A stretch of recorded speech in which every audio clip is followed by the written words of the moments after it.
Welcome to TradeTheNBI.com. This is John's Reports for the 25th, and we can see that we're still maintaining this sort of quasi-recovery bullish stance. I mean, yes, we're below our ABM green value, which is all the way up here, but we sort of had a recycle here with the DOC down below, but interesting situation where you have, and I talked about the other day, we needed to see red rising into the new zone. It's now minus 7.8, so yes, it's moved above the negative 7.5, but the interesting part is the midterm buyers are trailing long-term buyers. At the same time, we have short-term buyers here in the steel fading, and a dip below the cyan right here would be a soft signal, as it typically is, running down here whenever it crosses below. Usually it's a little bit warning. The best you can hope for is like a stabilization. That happened over here, and then we did a quick flip back up, and then the rally continued back to the highs. But the fact that you have long-term buyers supporting things means that we're likely to hold on at least during this period. And we've got orange in the continuation zone for the most part. The fact that shorts are above zero is a good thing. If they get driven out a little bit more, that could drive things right back up to the highs. The gloom and doom prognostication, where we would expect to see that we're overbought in just anything. We're not seeing anything close to that. In fact, it's rather modest at this particular level.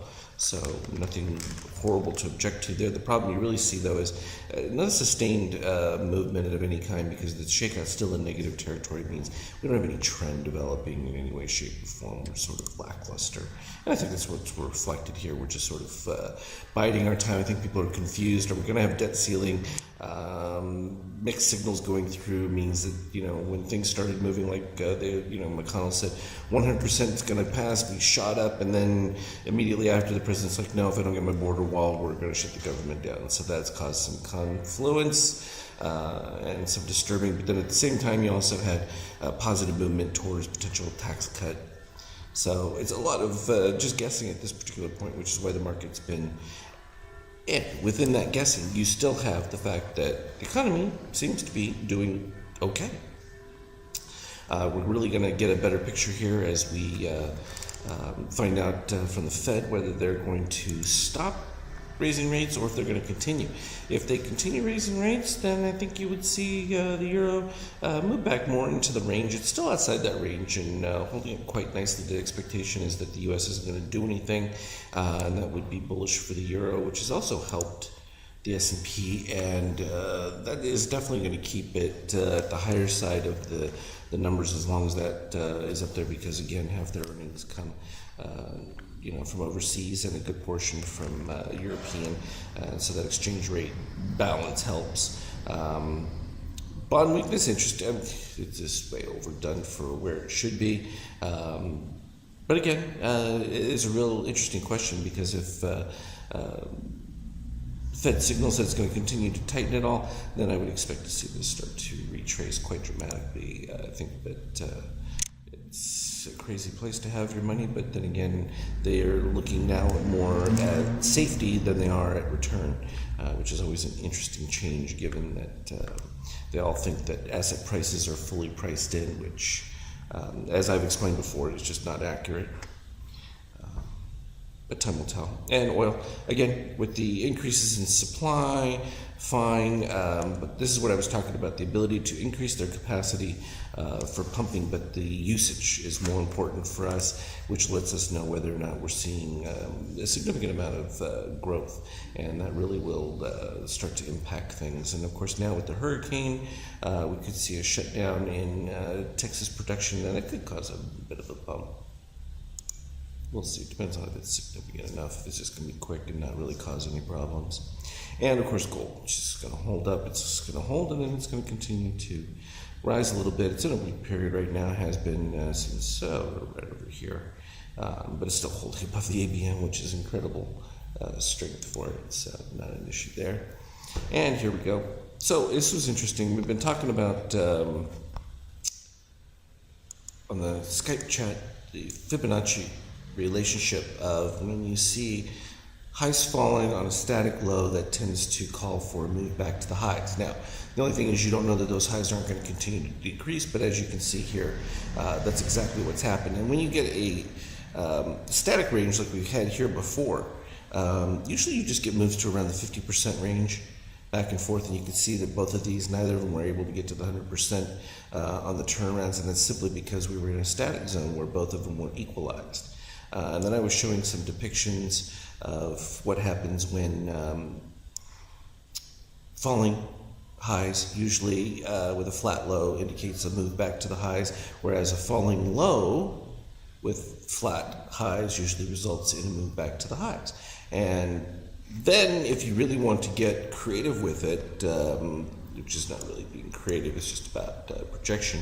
In this particular case, you would take where the low is from the 0%, in this particular case happens to be 24.34, and the 50% move right here, which is at 41.